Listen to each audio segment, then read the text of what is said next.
Retrouvez les grands du rire sur France TV. Bernard Thomasson, merci d'être là pour Chef à la carte, ouvrage commis avec votre complice Thierry Marx. Donc dans ces chefs à la carte, le principe c'est de donner leur personnalité à chacun. C'est de rappeler que la gastronomie française, qui est un emblème pour notre pays aujourd'hui dans le monde entier, n'existe que grâce au socle de ces chefs-là qui ont marqué des repères à leur époque. Depuis la Révolution, avec Antoine Beauvillier qui a ouvert le premier Beauvillier, c'est le premier, on peut dire. Premier restaurant gastronomique. Oui. C'était l'époque où on passait de ce qui était restaurant, on allait quelque part pour se restaurer, donc c'était restaurant. Mais ça devenait... Et on est passé au mot restaurant. À ce moment-là, il a créé un lieu très intime. Premier restaurant, Palais Royal, 1780. Ah, 1700, d'accord. C'était vraiment le premier grand chef. Et donc, on a évolué au fil du temps avec les grands comme Escoffier, qui a créé vraiment les palaces, avec Antonin Carême. Et ce qu'on a voulu montrer surtout, c'est que tous ces personnages, tous ces chefs, donc, ont marqué l'histoire de la gastronomie et ont porté des valeurs qui peuvent aujourd'hui encore servir d'exemple.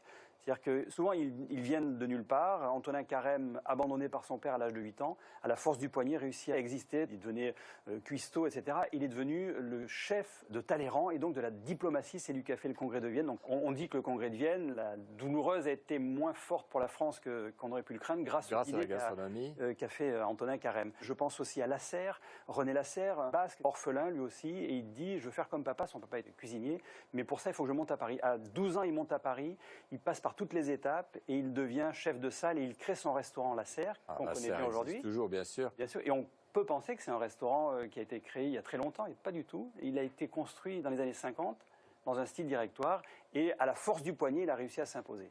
Voilà ce qu'on a voulu montrer, c'est que ce sont des gens qui peuvent servir d'exemple pour ça. Rigueur, engagement, régularité et force du travail. Et ils ont su chacun de leur manière aussi s'intégrer dans leur écosystème, c'est-à-dire comprendre ce qui se passe à leur époque.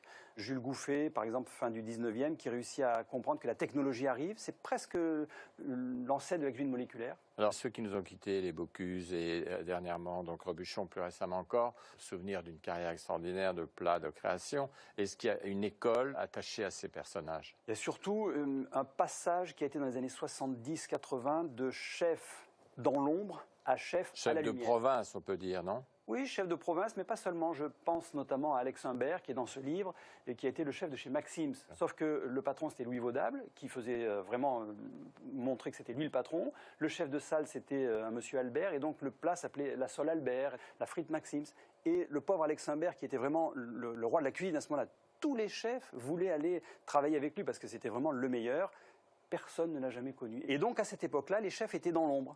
Et c'est vraisemblablement Bocuse, le premier, qui a dit « Écoutez les gars, c'est vous qui êtes les chefs, vous êtes les patrons, sortez de vos cuisines, montrez-vous, faites des plats auteurs, des plats signatures. » Et après, c'est parti pour les grands chefs tels qu'on les connaît aujourd'hui. Chef à la carte, donc c'est le titre de ce livre passionnant, pas seulement pour les amateurs de gastronomie, par Bernard Thomasson ici présent, et Thierry Marx. À tout de suite. Nous sommes toujours avec Bernard Thomasson pour Chef à la carte, écrit avec Thierry Marx. On va aborder maintenant les chefs féminins, parce qu'ils ne sont pas des moindres. Si on prend le plus ancien, est-ce que c'est la mère Poulard? Parmi les grands chefs, oui, ou la mère Brasier, qui a été la première mère Brasier à Lyon. Les fameuses mères lyonnaises, c'est la cuisine lyonnaise portée par les femmes à Lyon. La mère Brasier, la première, avec la mère Bourgeois à l'époque, à avoir les 3 étoiles dans les années 30, quand le guide Michelin a lancé ses 3 étoiles.